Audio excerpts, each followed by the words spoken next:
Good afternoon, everyone. I want to start today by informing you that this morning a member of my governor's office learned that they had tested positive for COVID-19. This individual started to feel unwell on Thursday, March 26th, and immediately went home. That same day, we sent everyone that works in the governor's office home and had a professional multi-hour deep cleaning done. We had already earlier in March significantly reduced our in-office staff and directed all those who could to work at home. These are the same instructions that I've asked offices across the state to follow. Back then, we also implemented temperature checks for anyone still coming into the Thompson Center. Those temperature checks have continued. Following the staffer's exit from the office, we reduced in-office staff in the governor's office even further to a critical few, asking all of those who are staying at home to self-isolate as the medical professionals advised. We also put in place additional protocols about in-office and out-of-office behavior. The individual who tested positive continues to isolate at home, and it has now been 12 days since that person left the office, and none of our remaining in-office staff have demonstrated symptoms. I'm incredibly happy that this member of my team is doing so well. This is an anxious time for everyone, and it should be a cautionary tale that even among those who are most attentive and taking the most precautions, it is still possible to get the virus if you leave home and interact with others. So let this just affirm what we already know. Nobody is immune. Now, I've said all along that this would get worse before it gets better. But speaking the truth in no way softens the blow when it does, in fact, get worse. And it has been reported to me, and I'm deeply saddened to say, that in the last 24 hours, we have had 73 fatalities in the battle against COVID-19, our largest single-day increase to date. There are so many tragedies here. The countless family members, loved ones, friends, and neighbors who grieve, the indefinite delay of funerals and celebrations of life, the fact that this will not be the last day that we say goodbye to our fellow Illinoisans because of the terrible toll of COVID-19. It's okay to let yourself feel all the pain that there is to feel today. I too am grieving, but I want you to know that my grief is only fueling my efforts to fight this virus and win.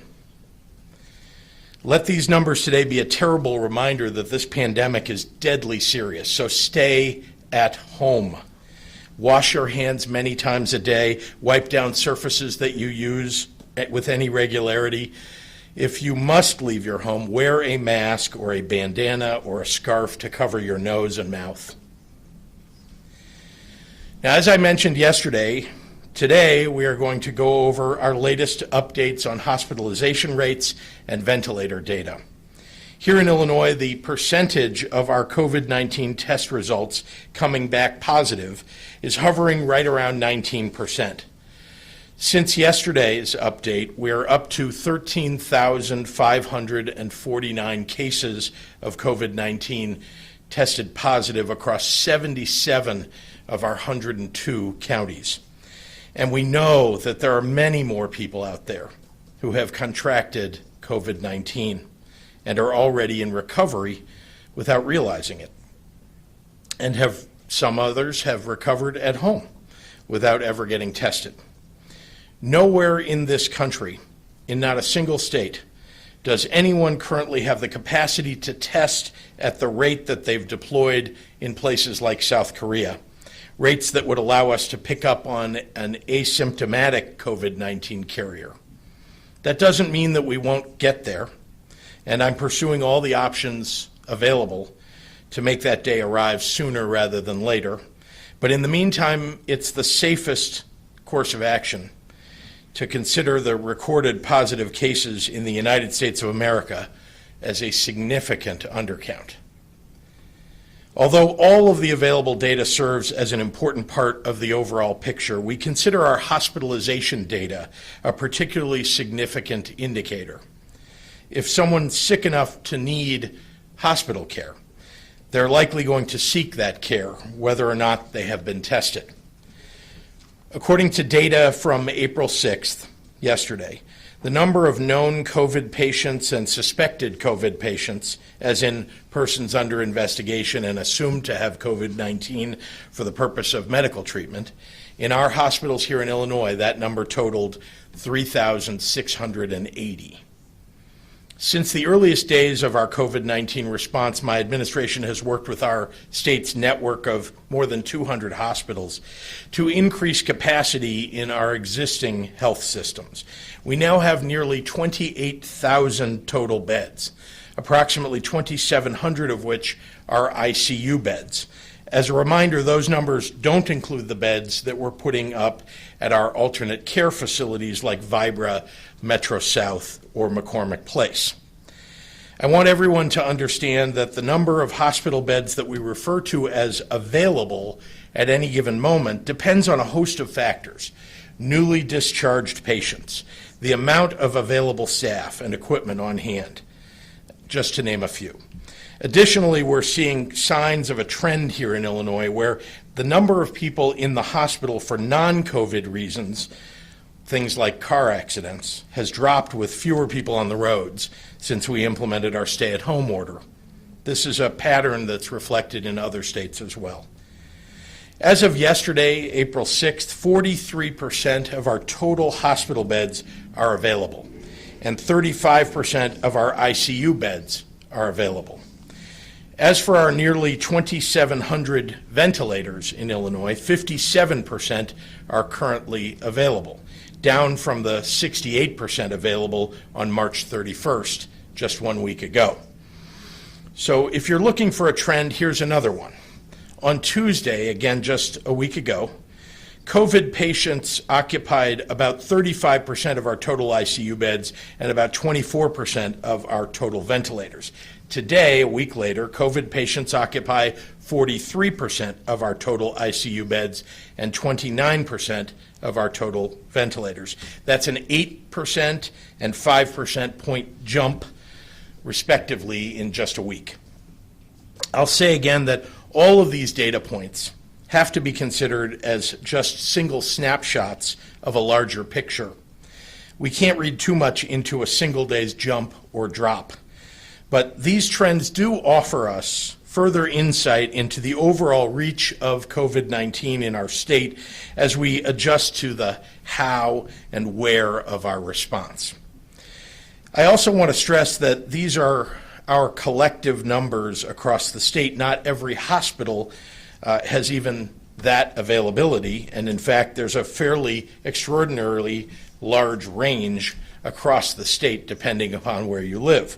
In the city of Chicago, the city's southwest suburbs and the city's northeast suburbs, average ICU bed availability in those hospitals is still below 25%, with some hospitals in the area near max capacity. But this isn't just a Chicagoland issue. We're closely watching other areas around the states, places like Peoria at 42% of ICU beds available and dropping, and places like the Edwardsville region at just 33% available. I'm proud to lead a state where our regional hospitals already collaborate closely to direct area patients to their more underutilized facilities.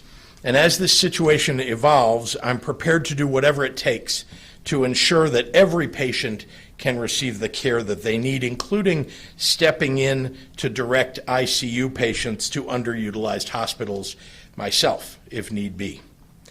Given the crucial nature of ventilators in treating COVID-19, we're also tracking ventilator availability specifically, investigating the need to move ventilators not just within a region of the state, but from region to region within the state as needed. For those of you who didn't hear your region listed as one operating with a lower percentage of available beds, that is not a sign that COVID-19 isn't a problem in your community. Far from it. It might feel like a lifetime ago, but it was just a couple of weeks back when the state of Illinois had just a few confirmed cases in just one county. In fact, it was only last Tuesday when we had confirmed cases in just 54 counties. That's an increase of 23 counties in 7 days. We have to be operating as if COVID-19 is circulating not just in every county, but in every community. We need to maintain our course, and we need to keep working to flatten the curve. And I want to mention, because I was asked a question about this yesterday, my team and I have been working hard to reduce the number of individuals housed in our state corrections facilities. As of today, over 60 individuals at the Department of Juvenile Justice have been released. That's more than 25% a decrease in our overall juvenile population. And at the Department of Corrections, during this pandemic, we've now released over 1,100 low-risk prisoners who were incarcerated either by direct action by my administration or under regular release programs. We're doing everything that we can to protect those individuals who remain incarcerated in these facilities, and we are focused on protecting our corrections and juvenile justice staff with PPE and medical checks as they perform a vital function to keep our communities safe. Make no mistake, we are working to flatten the curve everywhere. Equally important in our battle against COVID-19 is our work to expand hospital capacity in preparation for our peak. In addition to working with hospitals to add beds at existing healthcare centers, as a reminder, we are in process of standing up alternate care facilities at 5 sites across the state: McCormick Place in Chicago, Advocate Sherman Hospital campus in Elgin, the Metro South Health Center in Blue Island, Westlake Hospital in Cook County's Melrose Park, and Vibra Hospital in Springfield. But remember, those beds aren't healthcare sufficient beds until they have doctors and nurses to turn them into a space for care. And I'm proud that in our workforce expansion effort in healthcare, we have now surpassed 2,300 applications for temporary permits for out-of-state and former medical professionals to join our fight against COVID-19 here in Illinois. And finally, to round out our conversation about hospital capacity, I must talk about ventilators, the equipment known to make a real difference in the outcomes for COVID patients who are in critical condition.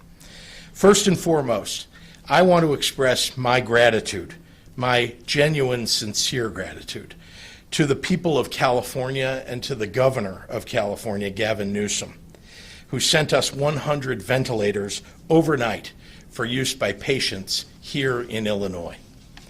It is truly incredible to work with elected officials across the nation who are providing true leadership.